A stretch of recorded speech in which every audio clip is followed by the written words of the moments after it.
Well, my name is Brinsley McNamara, and welcome to the Weird Ireland podcast. Fairy lore, a spiritual appreciation for the ancient sites, and belief in a shadowy otherworld parallel to this one are ideas in Ireland as old as the hills. However, in the Web 2.0 era, these beliefs are as popular as they've ever been, with the medium of podcasts, long-form and short-form video making it easier than ever to spread the word. And big time, luckily, with me here right now to talk about sacred sites, chakras, and the Shioga. Wait, how do you say fairy? The Shioga is the word? The She. The She. The She, yeah. Okay. Or Shioga is another one, yeah. You can say Does that work, yeah? Yeah. It kind of worked with what I wrote. Yeah, absolutely, yeah. And big time, luckily, here with me to talk about sacred sites, chakras, and the Shioga is content creator, podcaster, writer, poet, musician, and if I missed anything else, hopefully he'll pull me up on it. Bobbo the Bard, how are you doing today, Bobbo? I'm great, Brinsley. How are you? Good. I was going to say, I was actually telling this earlier, but for a long time in my head, I called you Bobbo the Bard. Not because I just never, I never said it out loud because I just didn't, but I used to say Bobbo the Bard. But then I heard your podcast, the Creative Space, or maybe it was in one of your videos, and you said Bobbo, and I was like, oh my God, it is spelled Bobbo. I don't know why. That's just the way it came out in my head. Yeah, so my name is Bobby, and that's where it came from. But originally I was going to write it as B-O-B-O because I thought that's how Bobbo is. And then my girlfriend told me, no, that's Bobo. So you need to go B-O-B-B-O. And now more people are calling me Bobo. But I never correct anyone because I just kind of find it funny anyway. And the name sort of came as I'm the youngest in my family, and my sister used to call me Bob Og, which is also like Babog, which is like baby. And really, I'm just a big hairy baby. There you go now, yeah. By the way, how was the intro? Was that okay with describing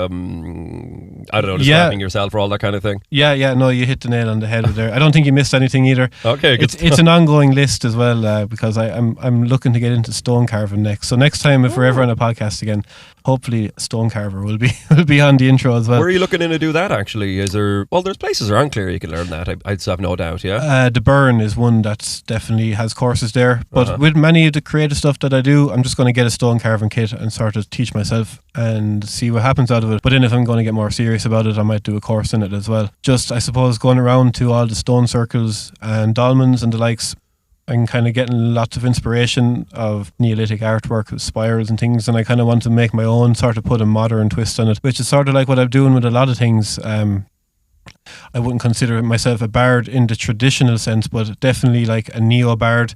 I still kind of go into meditative states and receive poetry and share them, but also I play quite a new instrument called the handpan as well. So it is sort of ancient traditions mixed with sort of modern culture, I guess, is what I do.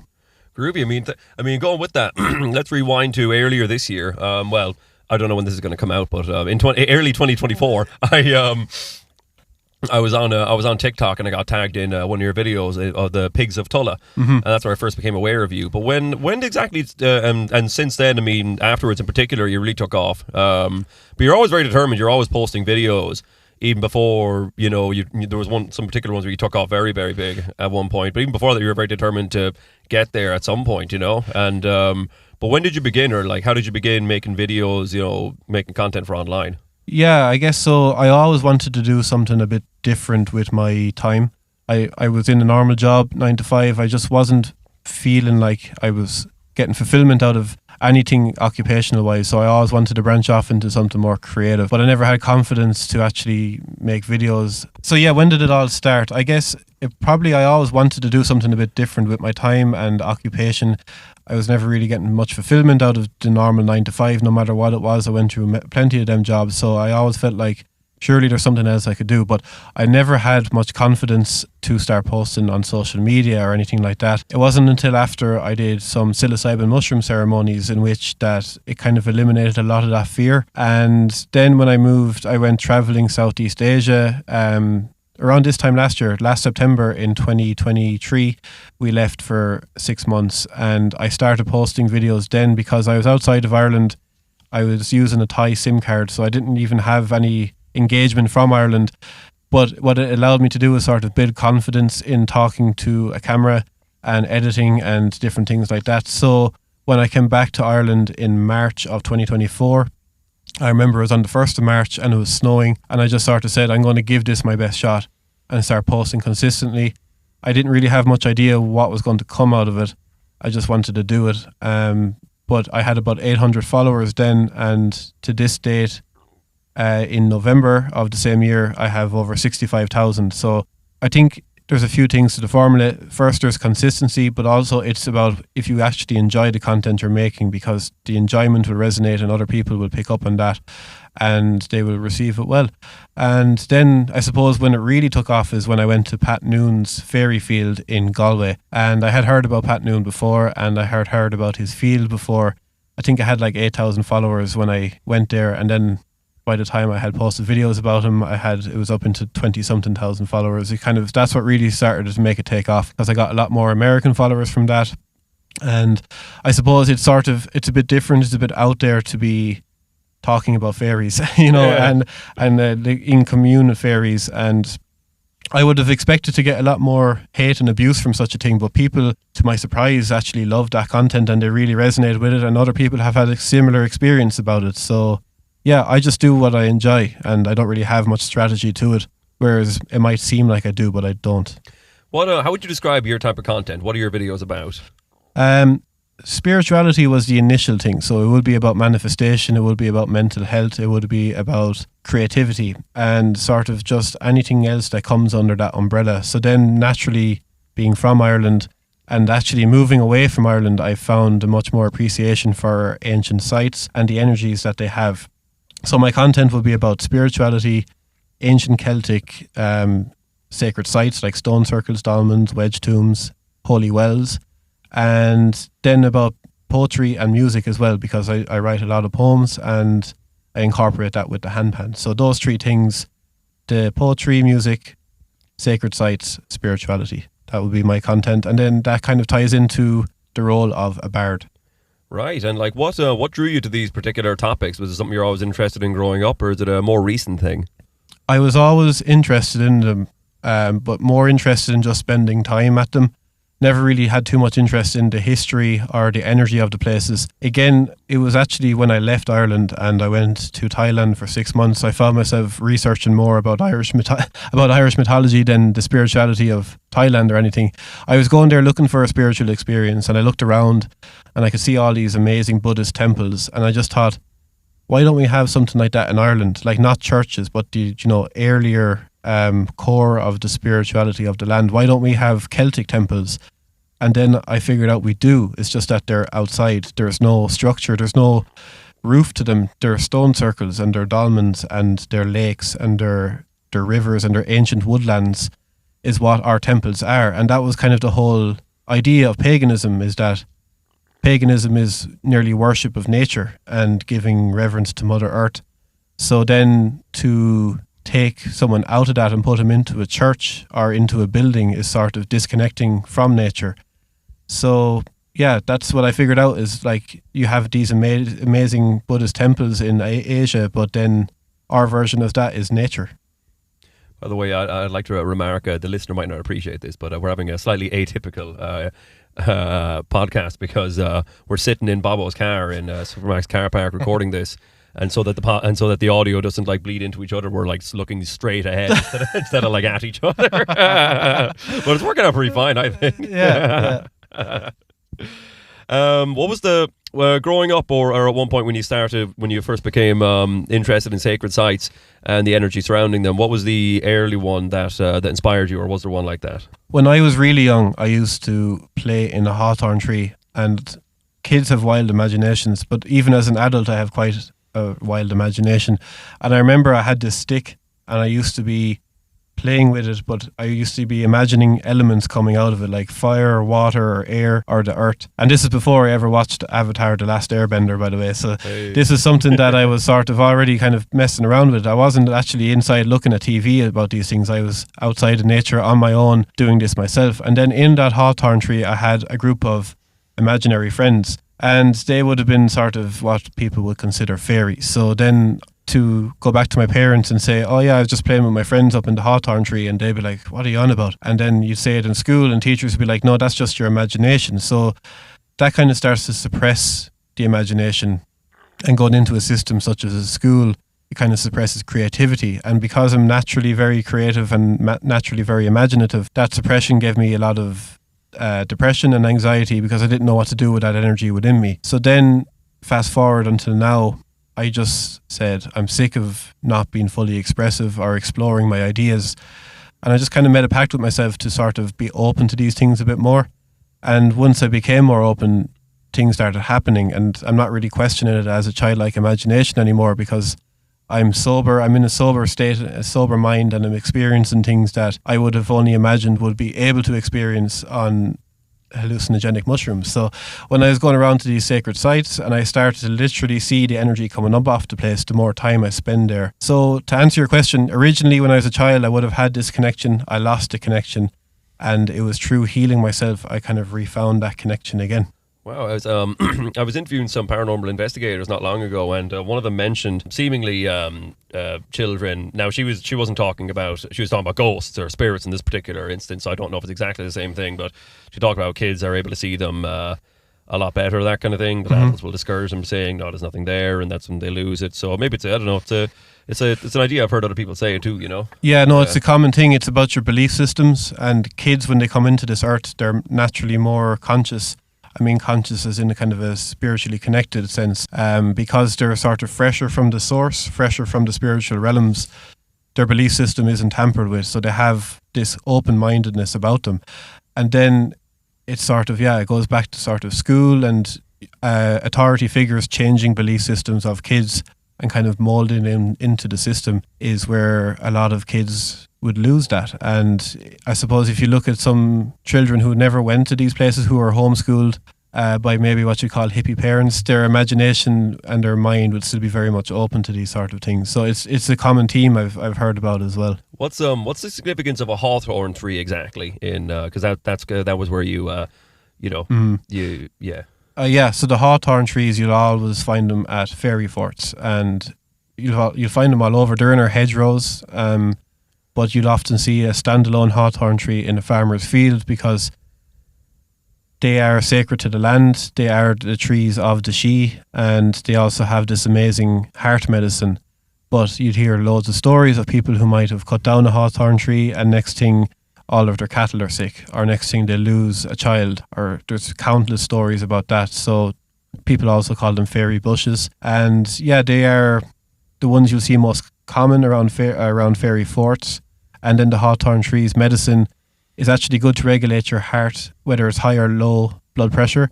It keeps away heart diseases, and then energetically it opens up the heart chakra as well and gives you that connection to the land. So the first time I drank hawthorn tea was actually this year at the Grange Stone Circle in County Limerick, and that was when I first started experiencing entities from the other world. I know it's not a psychoactive medicine at all.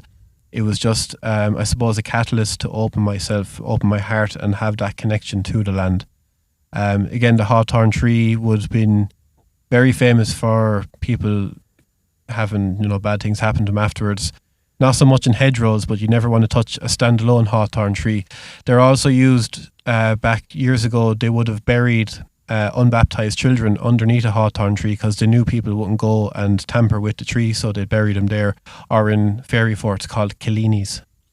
And God, what was I going to say there? I looked at that. I looked where it says Reese's there, and I had a question. And I totally just zoned out for a second there. No problem. I was thinking you described your experience. Were you at the Grange? Is that what you said? The Grange Stone Circle in Limerick. Yeah, the largest stone circle in Ireland. I think you were telling me before we started recording the podcast. Yeah, it's the largest stone circle in Ireland, second largest in Europe. Wow. And it wasn't even at that stone circle. There's a smaller stone circle just outside that one. And in one of the stones, there's kind of a crack. It's sort of split, but coming up out of it is a hawthorn tree, intertwined with an ash tree, which is quite unusual. And it was there, I was on my own. I drank some of the hawthorn tea, and I started doing some Wim Hof breathing exercises on top of one of the stones. And when I was finished, I looked over to the right, and I could see two little faces peering out of a ditch to me. And I felt that they were beings of the She. And that's kind of how it started. Funny enough, it was the start of my 32 county handpan tour. That was the first county that I did. And it feels like the land is sort of stringing me along to these places and giving me these experiences to share with the people. And it was, recently after that, I started to get visions of this fairy woman who was riding a horse, but she was also kind of one and the same as the horse. They were sort of physically connected, and she had this sort of pale blue skin. And I thought, okay, that's sort of interesting. It was more like a daydream. And then after that, I went to Pat Noon's fairy field where I could see sort of light energy coming up off the land. I could see sort of the forms of people, but not exactly 3D physical people. And I thought, okay, that's even more kind of closer and a bit more magical and bizarre. And then kind of going on further, I went to Lough Crew in County Meath, and there was a standing stone there at the bottom of Lough Crew, and it had this sort of red stain on it. And I got a bit closer, and the red stain looked at me, and it turned out it wasn't just a red stain, but it was a man that was actually leaning against the stone, and he had a really, really red face, and I thought that was what the red stain was. And then he started playing the flute, but his feet were down, stuck into the ground, and I didn't go right over to him in case it was just a normal man. It would have been kind of weird, because we made eye contact and I wouldn't have known why I would have walked over to him. I wouldn't have known what to say. And I was sort of 50-50 whether he was real or not, whether he was a human or whether he was a fairy man. So I didn't think much of it. But the next day I was talking to a friend of mine, and I hadn't told her about my experience there yet. And she just basically described the exact same thing. She said, I was at Lough Crew years ago and I was meditating by a standing stone at the bottom of the hill. And I opened my eyes and this man came up to me and he had a really, really red face. And she says, I think it was a fairy man. So it was when she had described almost the exact same thing, I was kind of blown away, and I was like, oh, this is actually kind of my first physical 3D encounter that's not a dream or isn't to do with psilocybin mushrooms that I've seen, a people of the She. And I felt that presence, and there was sort of an unspoken thing where we knew not to kind of come into each other's space. It was sort of a mutual respect. And what exactly is people of the She or fairies? Is it spirits of the dead? Is it nature spirits? Is it just is it kind of an energy? And the way that you've seen them before, are they sort of more tangible beings, or what way could you describe them? Yeah, so they're shapeshifters, so they can take many forms. Sometimes they can be in the form of an animal or even just a black beetle. I've heard that they come in those forms. So originally what they were is the Tuatha Danann. The Tuatha Danann were a group of almost demigods. They're a supernatural race that used to walk this land. And over time then the Milesians came over and they had battles with the Tuatha Danann, and they sort of made it was either an agreement or sort of they were tricked. It's still kind of fuzzy. A lot of Irish mythology is a bit fuzzy that way. But the druid of the Milesians sort of, I would say, either banished them or sent them to the underworld where they became the fairies. And I suppose a lot of pagans would have kind of worshipped or had reverence for the Tuatha Danann still, and these old gods, if you want to call them, the old gods of Ireland.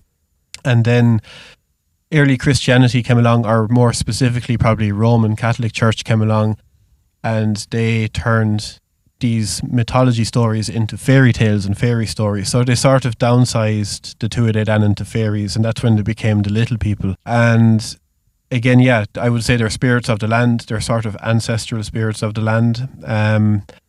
And what else about them? They are kind of elemental beings as well. So like I said, they can kind of come out of rocks. They can kind of come up out of water. They're sort of one and the same as nature. Yeah, there's something else, but it will come back to me again. There is a lot of older fairy lore. Well, I always say fairy, so I just that's fine. It's what comes out. Yeah, there is a lot of older fairy lore in Ireland. And growing up in Tipperary, were you was anyone tell you about this kind of stuff, or where did you learn about the She? Yeah, so it would have been very much a part of my childhood. I never asked too much questions about it. I always was little bit afraid, a little bit not believing as well, but sort of.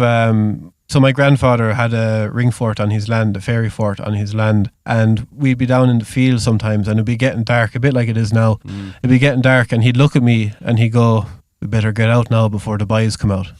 And I'd be like, who are the boys? And he'd be like, the Mickeleens. And I'd be like, who are the Mickeleens? Like, what are you on about? And he goes, the fairy people. And as soon as he'd say that, like, he'd be a joker, but he seemed very serious about it when he'd say that. And I never heard anyone else call them Mickeleens before, which is like a small Michael. Yeah, that's new to me. Yeah, I think it was just what he called him. Yeah. Which kind of, he died this year, so I wish I could have asked him more about it. But like, I would have asked him more, and maybe he got the name from them. Maybe they were saying we are the Mickeleens or something like that. But what he'd say is we need to get out of this field before it gets dark, before they come out, because they won't be happy if we're still here. when it gets dark. And then I was thinking, okay, that's a bit spooky. And then the next day I'd call back to him and he'd be like showing me his wellies, and his wellies would be cut down to the ankles, and he'd be like, the boys did that to me now, they're playing tricks on me for staying in the field for too long. And it was sort of like, I didn't know whether he was joking or serious, but I didn't really want to find out. But I think maybe his death this year sort of, that for me kind of opened up the questions and mystery, and I wanted to find out more. I think his death definitely had a lot to do with me connecting to that world now. Right, and part of that is your journey going to all 32 counties of Ireland. And tell me what exactly is the trail you're doing, what's it you're trying to do in each county? When did you start and why did you start? So it's sort of, the trail itself would be quite random. It kind of depends on whether I might have a performance in a certain county or something going on. It all started this summer when I used to play TikTok live, play the handpan on TikTok live for the sunsets by the coast, and I was loving that and people were enjoying it. But before I was doing that, when I was in Thailand, I was getting like 6 hours buses here and there and everywhere, and I was just thinking, I never even travelled all of my own country yet, so when I get back I want to do that. And I kind of forgot about that thought for a little bit.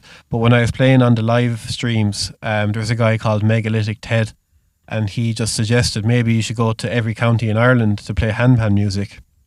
And he was kind of half joking, I think. But I took it as serious, and I was like, no, that's actually a really good idea. I'm going to do that. And because I suppose I feel a draw to the ancient sites, the like 5,000 plus year old Neolithic sites like stone circles, I felt more of a draw to these places. So I said I'd go to at least one of these places in every county. I was kind of thinking maybe I'd go to like round towers and, monasteries and stuff like that, but I felt more drawn to the older stuff. So that's what I started doing. And yeah, like I started in the Grange Stone Circle in Limerick, and then I think I did Munster pretty quickly. I went up north. I did the 6 counties up north and Monaghan and Louth all in one weekend. I keep getting blessed by the weather whenever I do this, and I'm camping in these places as well. So I camped in Owenmacka, which would have been, I suppose, like the capital of Ulster many years ago. The High Kings of Ulster would have sat there in Armagh, and it always kind of something with the moon is going on as well, because the first time I did it at the Grange Stone Circle, it was a full moon. When I camped in Owenmacka, it was a full moon, but it was also the solar eclipse. So I was there camping on my own, and I was just amazed by how bright the place was because of the full moon, and I didn't need any torch or anything, and it started to get real misty and foggy around, and something scratched my tent around 5:30 in the morning, and I wasn't able to go back to sleep after that. So I said I'd go up and move on to County Down to the Ballyknoe Stone Circle. So when I got to the Ballyknoe Stone Circle, the moon was setting behind the stone circle, and then the sun rose from the other side of the stone circle. So I got to see the first stone that had hit that morning, which I would have kind of considered to be like the September stone or the Lunasa stone maybe, because they would have used these stone circles many years ago as calendars for farming and stuff like that. So that was kind of just, I suppose, a passion project of mine. And then I was kind of saying along the way, I'd like to start performing live at festivals or even small gatherings with my poetry and with handpan music. And then I just met the right people recently enough who have been giving me these gigs. And I had to do like Longford, Leitrim, Cavan and Westmeath. And I did those 4 ones, but I also had performances in 2 out of those 4 of those counties as well. So it's sort of just all happening in a lovely synchronicity kind of thing that's going on. So I have only 3 counties left to do now, which is kind of sad. The challenge was to get it done before the end of 2024, and at the time of this recording I have Clare, Kerry and Wexford left to do. And one thing I noticed from your videos and that intrigued me when I saw it was that when you go to these places, to a sacred place or to a fairy board, that you've got a ritual that you go through as you enter. What's this ritual, and why do you do it? Yeah, I ask for permission to enter into these circles, because these circles are high energy places. So often when you enter without asking permission, or not even that, but if you enter kind of out of ignorance, and if the energies of these places don't align to your energy, sometimes bad things can happen. Now, it's not really something to be too worried about if you're not really opened up to spirituality and energies of the land. It's sort of like ignorance is bliss, and you're kind of protected naturally. But a fella that I know, he's from Italy and he moved over to Ireland years ago, but he went into a ring fort beside his house and he didn't know what it was, and he had a dog with him, but the dog didn't go in. He just went in on his own, but he said he felt very unwelcome there. And the next day, 2 chickens and a cat died belonging to him. So you could call it superstitious, but I also like to just play it safe just in case. And also I have huge respect and reverence for these places. The land kind of feeds me with inspiration. It gives me the poems. I feel like my music and poetry is channeled from the land. So just out of respect, what I do is I walk around these places what I do is I walk around these places anti-clockwise once, because you're entering into a place with no time, so I go against time. Now this is just something that I intuitively do. I don't think it's something that you have to do. And then I ask for permission in Irish. I say Anmil Cadagum Chocht Ishtak, and I ask a tree that's nearby for protection as well. That's something that I was taught actually by, I suppose, a kind of a spiritual mentor of mine, that the trees are the mediators between this world or the next, like we were talking about with the hawthorn tree. And the trees have our best interest at heart because we're in symbiosis with them. So you can ask a tree for protection as well. And then if you get kind of a bad feeling or an eeriness about it, I just leave it alone. Sometimes the energies don't want you there. It's nothing personal. It's just like, imagine just not knocking on someone's door and just opening up their door and walking straight into their house. That's a bit the way that I see it. Like, humans are not the main characters in this universe. So the tree for protection. Call in Mother Nature sometimes as well, and you can kind of visualize a sort of a force field around you, if you wish, when you're going into these places. And yeah, that's sort of the ritual about it. It's kind of evolving a small bit as well. Like, it wasn't always the way before. I would just kind of go straight in until I start becoming more open to consequences, more open to everything. But I always definitely, I'd say 9 times out of 10, I feel very welcomed at these places. Can I ask you about can I name a few counties and ask where you went to on your journey? Well, except for Clare, Kerry and Wexford, because you haven't gone to Yeah, that sounds fun. Let me think here. So County Louth, where'd you go there? Oh, Louth, I went to the standing stone that Cú Chulainn died on. I know the one, yeah, I know the very one. Which is amazing. It was just like standing there in the field on its own, and it's really tall standing stone. And then I suppose the story is amazing. He tied himself to the stone with his own insides, and even then there was a big army there that was afraid to go near him, even though he was almost already dead. And then they only realised that he was actually dead when the Morrigan came in the form of a crow and started eating into his brain. And then they were finally, Queen Maeve's men of Connacht were finally like, they believed he was dead because he killed so many people. He was very powerful, so everyone was very much afraid of him until he kind of went. Cluck and Farmore I think is the stone. Well, there's more than one name as well. That's one of the names I think I've seen on it. Yeah, that's right. Well, County Galway. Galway, I went to Knockma, which is a cairn, and it's also called the Fairy Hill. And apparently the king of the Connacht fairies, Finvara, is buried there. And Finvara used to hold these amazing hurling games. So when you go there today, there's a brilliant stone or wood carving of him with a hurley. So that was Galway. But I also went to Pat Noon's place as well, because that's, again, kind of a sacred place to go. Right. Let me think here. County Donegal? Donegal, I went to the Beltany Stone Circle, which again is beautiful. And it would have, Beltany Stone Circle, it comes from the name Bealtaine, so it has some connection to the sun rising on Bealtaine, which is another pagan festival. And up in that stone circle as well, I found psilocybin mushrooms, liberty caps, in the stone circle and outside it, but the ones inside it I believe are a lot more powerful. And I suppose I keep bringing up the mushrooms. The mushrooms were sort of a part of me opening up creatively. They unblocked something within me that allowed me to become creative, and I never wrote poetry before. I did this psilocybin mushroom journey in a shamanic environment. I had done it before, but never in like a proper sacred ritual kind of ceremonial environment, and it's a completely different ball game. It was completely different. I could talk about it a long time, but what happened, I left my body, I forgot my name, I didn't know what was going on or where I was, but when I came back down into my body, I wrote something down to try and remember what had happened, but I accidentally wrote my first poem, and I haven't stopped doing that since. So I kind of, I like to pay respect again to the mushrooms that grow on this land, because I see them as sacred plant medicine. And you mentioned your poetry there, because you've got a book of poetry out now, right? The first one you wrote, is that in that book? It is, yeah. It sort of explains what I explained there. But so the poetry book is a series of 3 mushroom ceremonies that I did, and there's 10 poems associated with each one, influenced by each one. So it's sort of a story, nearly like a short story with poetry as well. Groovy. What's the book called? It's called My Poetic Awakening, and it has the Triskel on it, which is the 3 spirals. Each one represents one of the ceremonies. And it was my own mother that painted the artwork for it. Oh wow, nice.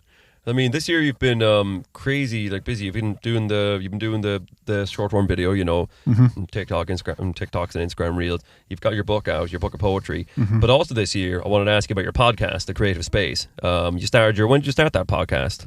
This podcast started 24 weeks ago.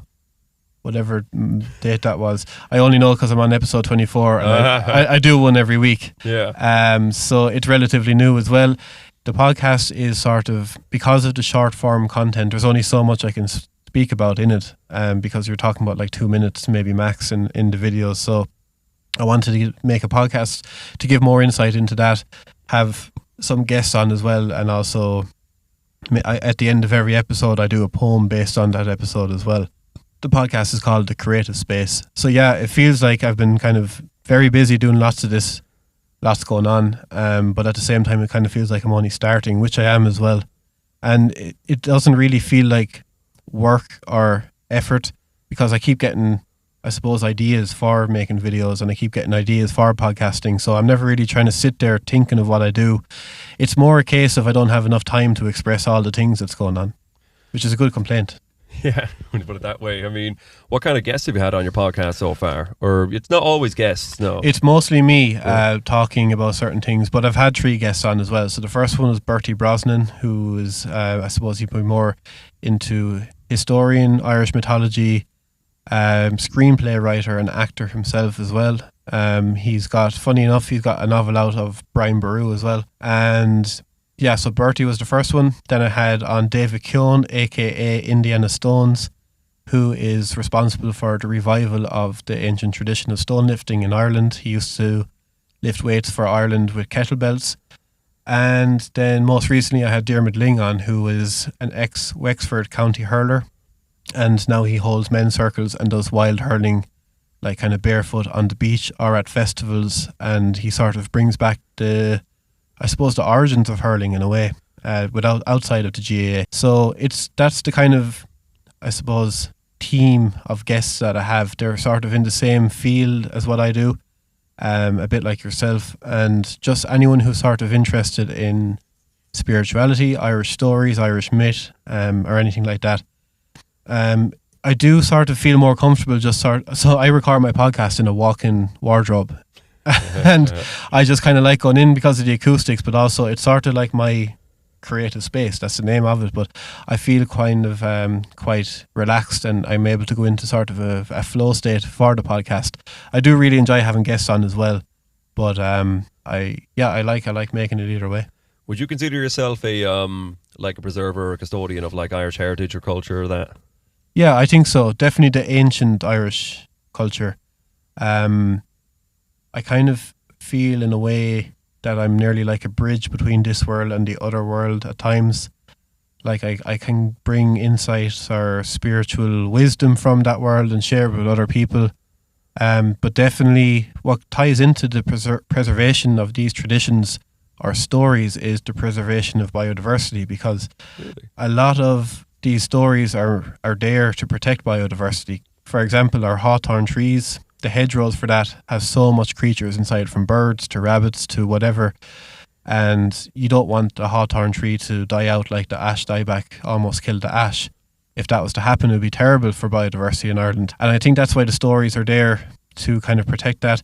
Another one is of the white butterfly is meant to be the spirits of children, and if you were to kill the white butterfly, well, that's not good for pollination.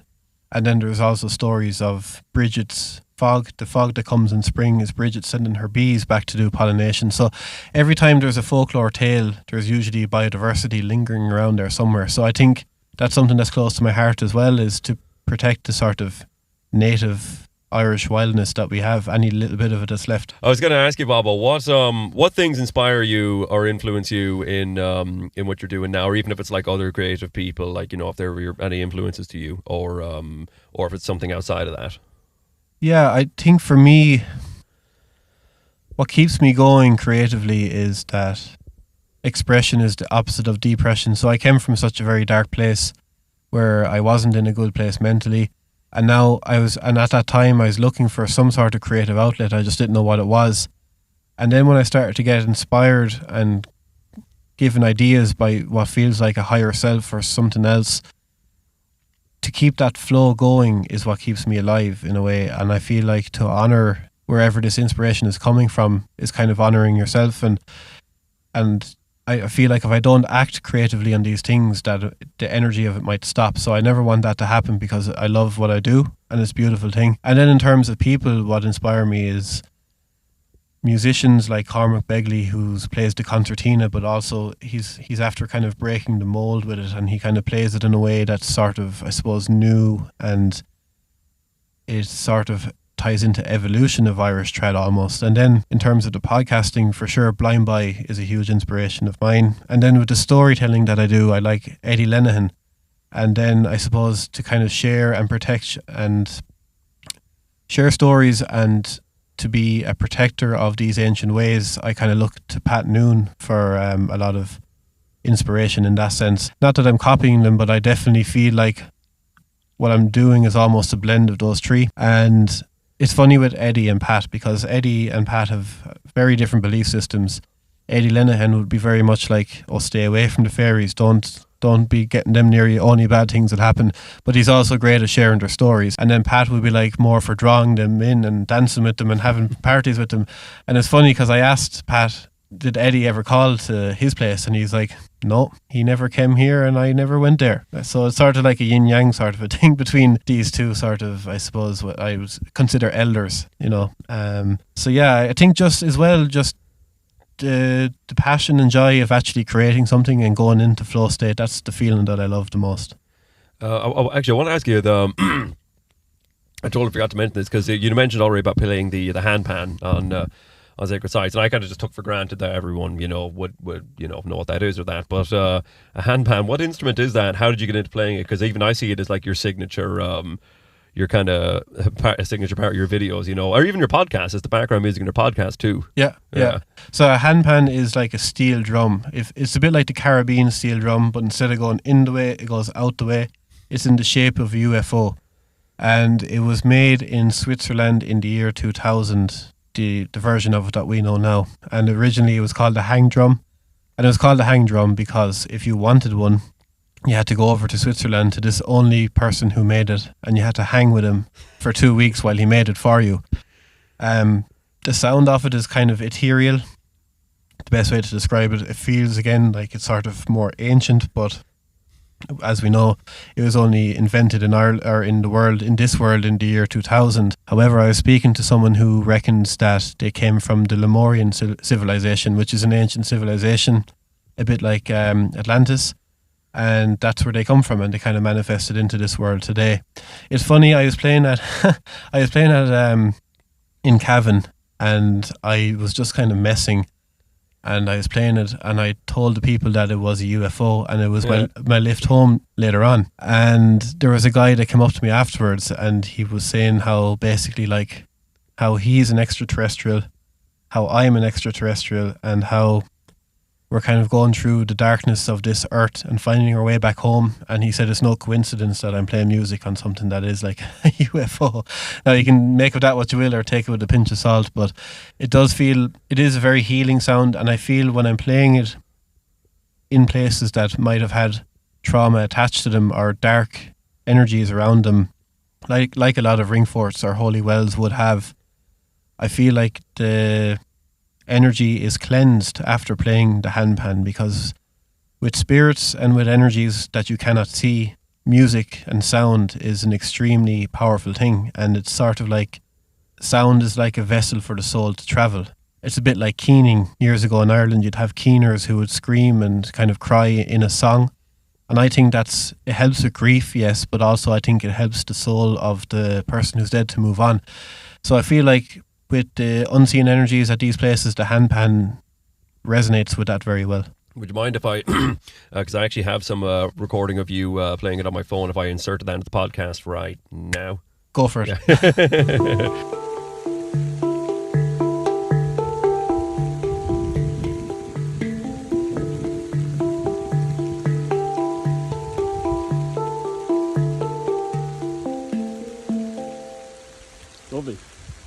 enjoy it. I'm not meant to let it get too wet. Oh, really? Because it's metal, it rusts. Oh, it's I fine, get you. I can dry it off. Yeah, I feel you. What do you think is your next steps? What do you want to do next? I don't know. I'm going to continue with the podcast. Or what guides you in that way? How do you do you plan ahead in that kind of way? No, I kind of just sort of wait for... What I do is I stay in the present moment as much as I can. I read a book of The Power of Now by Eckhart Tolle, and I recommend it to anyone who's an overthinker or anything like that, like the way I used to be. So I stay in that place of no thought whenever I can, whenever I think of it, sort of always in a meditative state if I can be. And through that, I get loads of ideas to do things. So the next step for me is I want to do an audio version of the book, but it's going to be a bit like making an album because I'm going to have different handpan music and maybe jaw harp and barons in it as well. So I want to do that. Originally I was going to try get it done before Christmas, but I don't want to rush it. I want to take my time with it and make it sound like an album. So there's that. Because I keep kind of connecting to these stone circles and ancient stones that might be like 10,000 years old, all of a sudden I'm feeling the draw to do some stone carving, maybe stone cutting and stone masonry as well. I might just start building random stone circles around the place. So yeah, I wanted to start working with stones, audio version of the book, continuing with the podcast. What I'd love to do now as well, if I ever get more time or funding or production equipment, is I'd like to start making short films on YouTube at these sacred sites, kind of telling the stories of them, incorporating poetry and music into them as well. So while I was flat out on TikTok and Instagram doing loads and loads of short videos, I will be slowing down that a small bit. I'll still be posting, but I want to move away to more long form content and art. If you want any actors or voice actors in particular for any short movie you're making, and if I'm any good fit, let me know. Of course. You could narrate the whole thing, maybe. You know? Yeah, why not? Yeah. I am just a disembodied voice a lot of the time. Well, you're a recognizable voice. So. There you go. Exactly. Yeah. Oh, I was thinking. Well, anyways, I think we might just wrap this up in a bit. But if you want to let everybody know where they can get you on socials or your podcast or anything like that, where can people get you? Yeah, my socials on Instagram and TikTok are Bobbo the Bard. That's BOBBO THEBARD. The podcast, My Creative Space, is on Spotify, Audible, Amazon, and whenever I have a guest on, that's on YouTube as well. You can find me on YouTube at Bobbo the Bard also. And what else do I have? I have my book. Check that out. It's on Amazon, My Poetic Awakening. Or if you're in Ireland, I can post you a copy as well. Just reach out to me on all the socials and you'll find me there. Awesome. Thanks, Bob. It's a pleasure to finally meet you, that kind of thing. Yeah, it's a pleasure to be in your presence, Brinsley. And you're a huge inspiration as well. Actually, I left you out about the inspirations. You're definitely a big inspiration with with travelling around Ireland and doing what you're doing. You know, that's why I asked you, because I was waiting to hear my name back. I'm kidding. Well, it's a good thing we're ending it now because it's... I know, right? Yeah. All right. Well, thanks, Bob. Thanks. Yeah, I'm sure. Thanks very much for having me. Can see, but I'll shake your hand. Yeah. Much appreciated, man. No, thank you. Thanks, Bob, for coming on. I want to also thank Miles for producing this podcast. I'd like to thank the listener for listening. And if you want to do this one out, I always say thanks for listening and see you somewhere else in Weird Ireland. Do you want to go for it, Bobbo? Thanks for listening and see you somewhere else in Weird Ireland. Sound out. I've always wanted to say that. There you go now.